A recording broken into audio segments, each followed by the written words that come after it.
I've told this story probably over 100 times, and despite being the most terrifying thing that's ever happened to me, I've come to appreciate that makes for a great story, so I figure I'll share it with you all here. I should start by saying that I always hated going camping. My parents sent me to summer camp every year in Colorado, which involved at least one camping trip into the woods. Despite the brevity of these trips, I always resented them.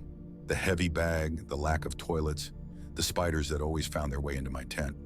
When I turned 16 and became a camp counselor in training, however, my distaste for the whole experience briefly changed. At that age, we were only a few years older than the oldest campers, but we were given considerable leeway in what we were allowed to do.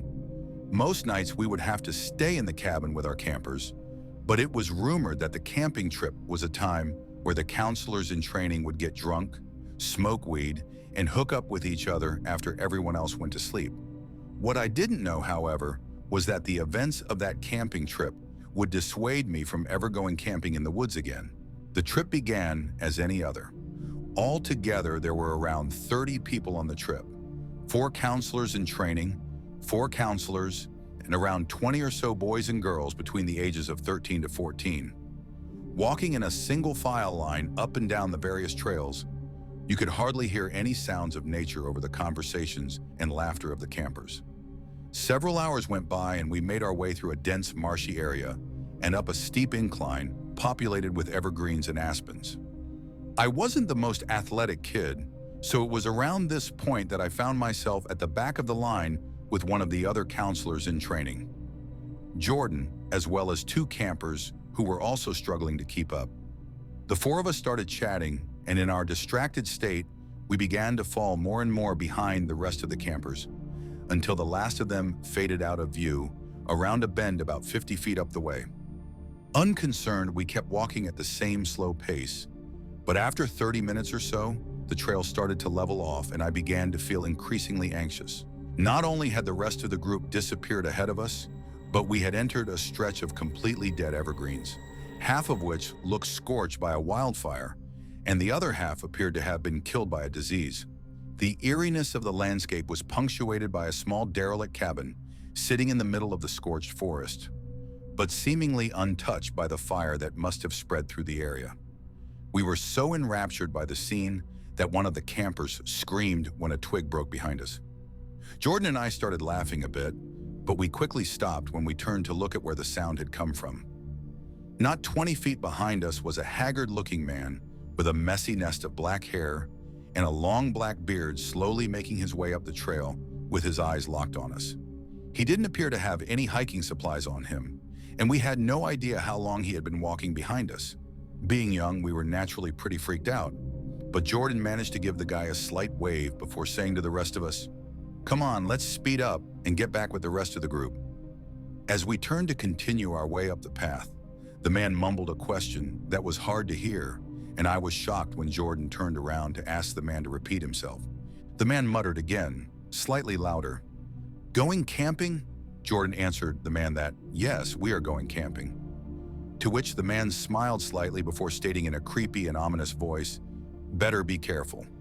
We nodded and gave a half-hearted "thank you" before continuing on to try to find the rest of the group, this time with a much faster pace. Although the man had been walking up the same trail as us when we saw him, he didn't continue, but instead just stood there in the middle of the trail watching us, as made our way up the winding path and disappeared from his view. Finally, we managed to catch up to the rest of the group who had been waiting for us, and we told the adult counselors about our interaction with the man. They just shrugged it off, telling us that the guy probably lived in that cabin and just wanted to know what we were doing near his property. Still, I felt unnerved by the encounter, and when we finally arrived at the campsite, I couldn't shake the feeling that the man had somehow followed us. Eventually, though, I put it out of my mind and managed to enjoy myself a bit. Everyone else had gone to bed, and Jordan and the other counselor in training from the boys' cabin had brought 2 warm Mike's Harders that they had stolen from the counselors' quarters, and I took out a joint I had stashed away for this exact occasion. To avoid getting in trouble, we decided to hike out into the woods a bit to smoke the joint, and we made our way to the edge of the river where we had washed our pots and pans earlier in the day. The spot was eerily silent, and the thought of the man from earlier kept popping into my head. Assuming that I was cold, not anxious, Jordan gave me his blue hoodie, and this prompted one of the other girls to suggest that we switch tents for the night so I could sleep in the same tent with him and she could sleep in the same tent as the other boy. I had absolutely no problem with this, and after smoking the joint, we made our way back to our tents, which were pitched slightly away from the others, and we discreetly sipped on the Mike's Harders while telling scary camping stories. Some time passed, and one of the boys was in the middle of telling a rather muddled story that he was clearly making up on the spot when he suddenly stopped. In the silence, we could hear what sounded like footsteps crunching on pine needles about 40 feet away, near one of the other campers' tents. As we strained to listen to what was going on, the noises stopped, and even though we assumed it was just one of the campers getting up to go to the bathroom, being stoned and hopped up from the scary stories, we decided to call it a night and go hide in our tents. Jordan followed suit, and we awkwardly made out before eventually going to sleep. I don't know what time it was, but it must have been quite late when I suddenly woke up to the distinct sounds of footsteps walking around near my tent. Shot with adrenaline, I tried to lay as still as possible and quiet my breathing. From the sound, it was apparent that someone was less than 3 feet away from the front of my tent, seemingly pacing back and forth. I turned to wake up Jordan, but I was immediately put at ease when I saw that he wasn't next to me. Assuming Jordan was the one I had been hearing, I closed my eyes and I was just beginning to drift back to sleep when I heard the tent unzip. I felt Jordan lie down next to me, and after a few moments he put his arms around me and began to spoon me. After nearly drifting off to sleep again, I realized I had to go to the bathroom and muttered something about having to go pee before beginning to unzip my sleeping bag. Seemingly annoyed by the noise, Jordan lazily turned over, pulling his hoodie up over his head before going still again. Quietly, so as not to wake him, I unzipped the tent and quickly scanned the campsite for any movement. Comforting myself that Jordan had just gone pee and was fine, I put my shoes on and began making the trek across our campsite to the designated pee zone. I had just made it to the area and pulled my pants down when I heard rustling coming from the campsite, as if someone was rummaging through our supplies and bags. Still slightly drunk, I tried to pull my pants up, and in my haste, I lost my balance and tried to catch myself with a branch that made a loud snapping noise when I grabbed it. I tried to gather myself as quietly as I could, but when I finally managed to look up, I could see that there was a figure making its way across our campsite in my direction. Before I could even think, I was blinded by the bright light of a flashlight shining directly into my eyes. And the light was getting bigger, so, whoever it was, they were coming toward me. Frozen and panicked, the figure got 10 feet away from me before I heard Jordan's voice say, "Sorry, it's just me." I breathed a sigh of relief, but then Jordan asked me something that really confused me. "Have you seen my blue hoodie? I know you gave it back to me, but I think one of campers might have stolen it from my bag while I was sleeping." After a brief pause, I managed to stutter out, "But you were just wearing it when you got back in the tent." What he said next made my blood run cold. "What are you talking about?" he said. "It's been missing since we got back from the river. I even went down there to see if I had left it by accident. But after I couldn't find it, I thought I'd check the boys' bags, and that's when I saw you." My confusion quickly turned to sheer terror as I realized that the man who got into the tent with me just moments prior hadn't been Jordan. Sensing that something was wrong, Jordan asked me what happened, and I managed to get out that whoever stole his hoodie was sleeping in our tent. Not believing me, Jordan insisted on walking back to the tent to check it out. As slowly and quietly as possible, we made our way to the side of the tent, and when Jordan flipped on his flashlight and shined it through the nylon lining, he let out a high-pitched scream. We could both see the clear outline of a man's shadow lying still inside our tent.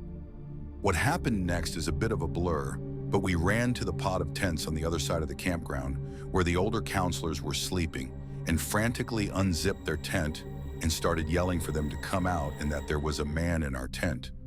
I remember panic setting in as our counselors slowly and groggily woke up, but after a bit more of frantic yelling, they finally managed to understand the severity of the situation when a commotion broke out on the other side of camp near our tent. By the time they ran to the scene, however, they only found an unzipped tent and a bunch of our things littered on the ground that the man had apparently knocked over or thrown during his escape. After that, we heard the counselors radioing back down to the camp to call the police, and we could tell that they were as scared as we were. I don't think any of us slept after that. Luckily, we only had to wait a few hours for the sun to come up, and by that time, a few of the other counselors had arrived with guns to escort us back to camp. On our way back down, one of the campers found Jordan's jacket tied around one of the trees on the path like some kind of marker.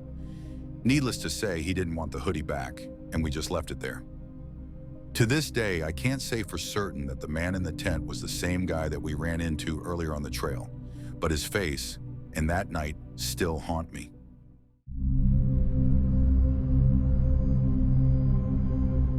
When I was a kid, our family lived in a lonely house deep in the forest, surrounded by dense trees that whispered whenever the wind passed through them, the kind of place that made your bones feel cold even on warm days.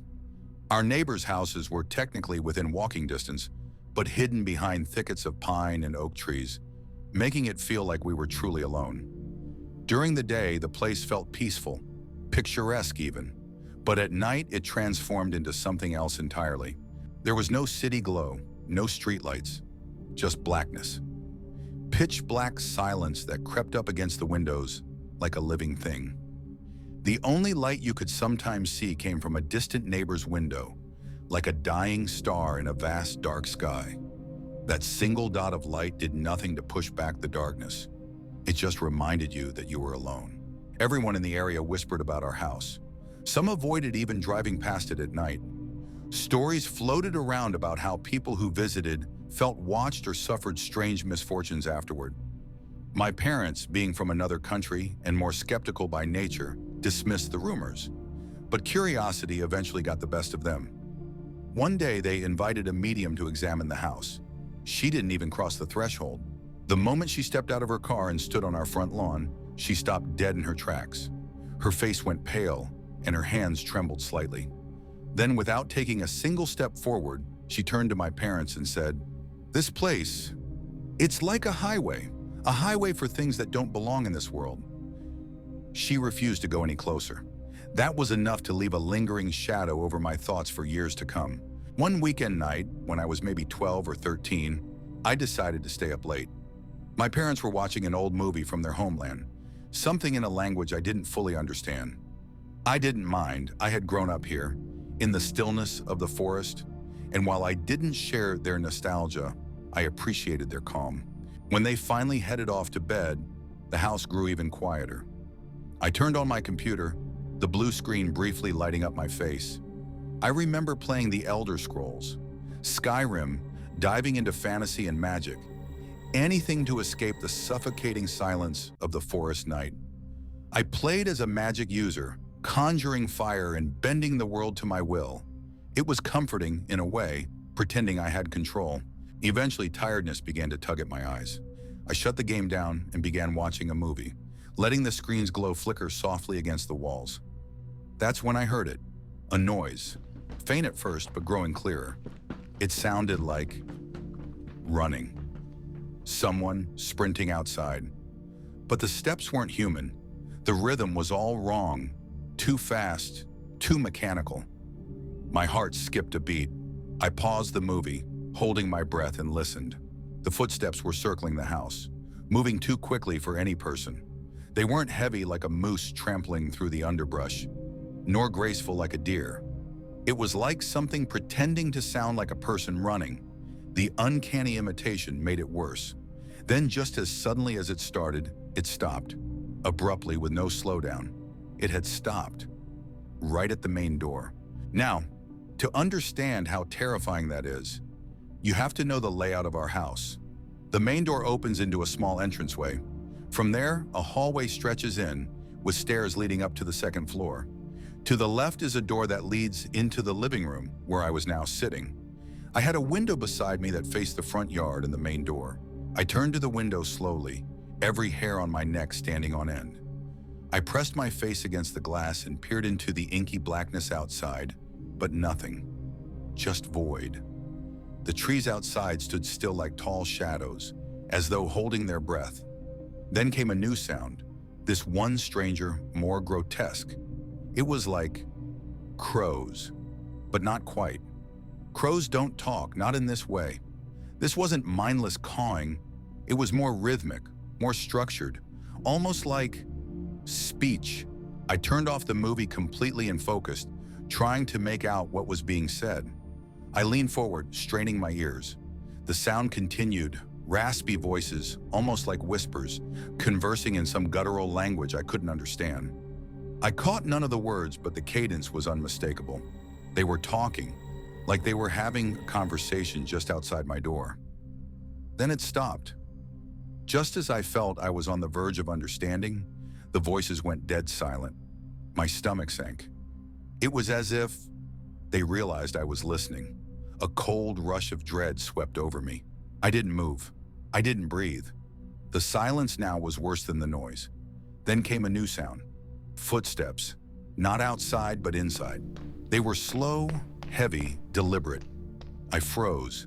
These were footsteps in the hallway, inside our house. The front door had never opened. I knew it hadn't. Yet something was walking in the entrance hallway, just beyond the door that separated it from the living room. I stood up slowly, paralyzed with fear. My legs barely moved, like my muscles had turned to stone. I stared at the door that led to the hallway. The footsteps approached, and they stopped right at the door, separating me from it. I stood there, trembling, praying I wouldn't hear the doorknob turn. But the door never opened. Instead, the footsteps turned slowly and began walking again, this time toward the stairs. Each step up the wooden staircase was louder than the last. The air felt thick, suffocating. I could barely swallow. The house, already quiet, felt dead now, like it had been swallowed by a void. The thing walked all the way to the second floor. Then the sound stopped. But I wasn't safe. The footsteps resumed, now directly above me. I could hear each board creak as it moved around the second floor hallway. I knew that layout too well. There was only one room directly above the living room. It was now standing above me. I stared at the ceiling and my heart is hammering. Then it began to move again. Slow, steady, toward the room next door, which was my parents' bedroom. I heard the soft click of their door opening. The sound was painfully gentle, like someone being careful not to wake anyone. My pulse was a jackhammer now. Then silence. Complete, absolute, unnatural silence. No footsteps, no whispers, not even wind outside. It was as if the entire house had gone numb. I stood there for what felt like an eternity, afraid to sit, afraid to move, waiting for the sound of a scream, or worse, the sound of that door downstairs opening behind me. But nothing came, and that was it. The rest of the night passed in utter, suffocating silence. That was just one night. In that house, surrounded by ancient forest and long-forgotten secrets, experiences like this weren't rare. This wasn't a one-off story I tell at parties. Things like this happen often. Sometimes it was footsteps. Other times it was shadows darting through doorways or waking up with the feeling of someone standing beside your bed.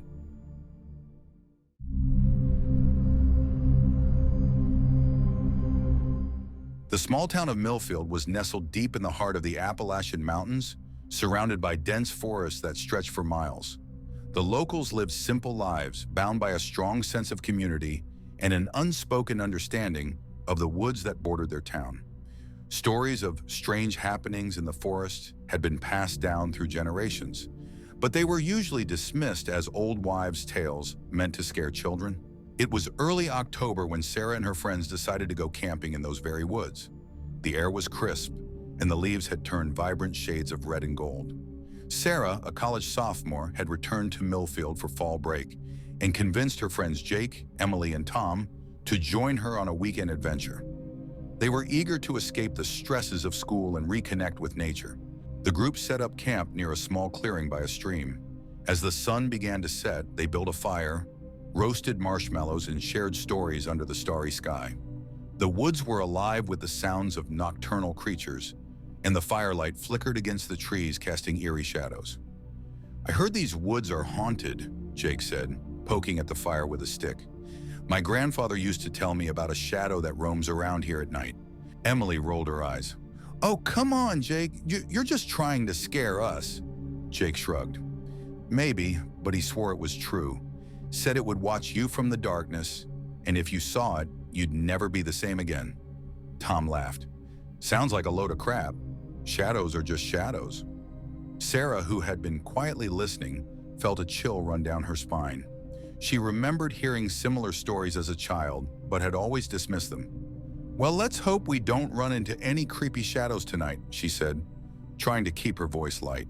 As the night grew colder, they decided to call it a night and retreated to their tents. The fire slowly died down, leaving the clearing in near darkness. Sarah lay in her sleeping bag, staring at the ceiling of the tent, unable to shake the feeling of being watched. She told herself it was just Jake's story getting to her, but sleep didn't come easily. Hours later, a rustling sound outside the tent woke her. She sat up, listening intently. The forest was eerily silent, save for the occasional rustle of leaves. She unzipped the tent cautiously and peered outside. The campfire had burned out completely, and the moonlight barely penetrated the thick canopy of trees. "Hello?" she whispered, hoping one of her friends was up. There was no response. She glanced around, her heart pounding, and saw a shadowy figure standing at the edge of the clearing, just beyond the tree line. "Jake? Tom? Is that you?" she called out, louder this time. The figure didn't move or respond. It just stood there watching. Fear gripped her as she scrambled back into the tent, her mind racing. She shook Jake awake. "Jake, wake up! There's someone out there." Jake groggily sat up. "What?" "Sarah, it's probably just an animal." "No, it looked like a person, a shadow." Jake sighed and grabbed a flashlight. "Fine, I'll check it out." He unzipped the tent and stepped outside, shining the beam of light around the clearing. There was nothing there. "See? Nothing. You're just imagining things." Sarah frowned, but Jake's reassurance made her feel a little better. "Maybe you're right," she said, though she couldn't shake the unease that lingered. The rest of the night passed without incident, but Sarah couldn't forget the shadow she had seen. The next day, they hiked deeper into the woods, exploring the trails and enjoying the beauty of the wilderness. The events of the previous night were pushed to the back of her mind. As dusk fell, they returned to camp, exhausted from the day's hike. They built another fire and settled in for the evening. The mood was lighter, and they laughed and joked, the camaraderie dispelling any lingering fears. But as the night grew darker, Sarah's apprehension returned. She kept glancing toward the tree line, half expecting to see the shadowy figure again. She tried to ignore it, focusing on the warmth of the fire and the laughter of her friends. Around midnight, the fire began to die down, and they decided to turn in. Sarah crawled into her tent, pulling her sleeping bag tightly around her. She closed her eyes, trying to will herself to sleep, but a sense of dread kept her awake. Suddenly, a blood-curdling scream pierced the night. Sarah bolted upright, her heart racing. It was Emily. She rushed out of the tent and saw Emily standing near the extinguished fire pit, pointing toward the woods with a look of sheer terror on her face. "It was there! I saw it!" Emily cried. "The shadow!" Jake and Tom emerged from their tents, looking confused and alarmed. "What's going on?" Tom asked, rubbing his eyes. Emily was shaking, tears streaming down her face. "There was a shadow right there. It was watching us." Jake tried to calm her down. "Emily, it's okay. Maybe it was just an animal or something." "No, it wasn't," she insisted. "It was a person-shaped shadow. It had no eyes, no face. Just darkness." Sarah felt a chill run down her spine. "We need to leave. Now," she said, her voice trembling. They quickly packed up their gear, their movements hurried and frantic. The sense of urgency was palpable. As they extinguished the fire and grabbed their backpacks, Sarah glanced back toward the tree line and saw it again. The shadowy figure standing just beyond the clearing, watching them. "Go, go," she urged, her voice barely more than a whisper. They set off through the woods, the darkness closing in around them. The moonlight barely penetrated the thick canopy, and every rustle of leaves or snap of a twig made them jump. They moved as quickly as they could, their breaths coming in short, panicked gasps. After what felt like an eternity, they emerged from the woods and stumbled onto the road that led back to town. They didn't stop until they reached Sarah's house, where they collapsed in the living room, exhausted and terrified. In the safety of her home, they tried to make sense of what had happened. "It had to be some kind of prank, right?" Jake suggested, though he didn't sound convinced. "Who would do something like that?" Emily replied, still shaking. Sarah sat quietly, her mind racing. She knew what she had seen, and it wasn't a prank. "Whatever it was, we're not going back there," she said firmly. The next day, they reported the incident to the local authorities, who promised to investigate but seemed skeptical. The story quickly spread through Millfield, and the old tales of the haunted woods were revived with renewed vigor. Sarah and her friends never went camping again, and the memory of that terrifying night lingered in their minds. The shadow in the woods remained a mystery, a dark presence that haunted their dreams and served as a chilling reminder that some secrets are better left undisturbed. So that was it. Comment down your thoughts on these stories and make sure to like the video and subscribe the channel for more videos like this. Thank you for watching.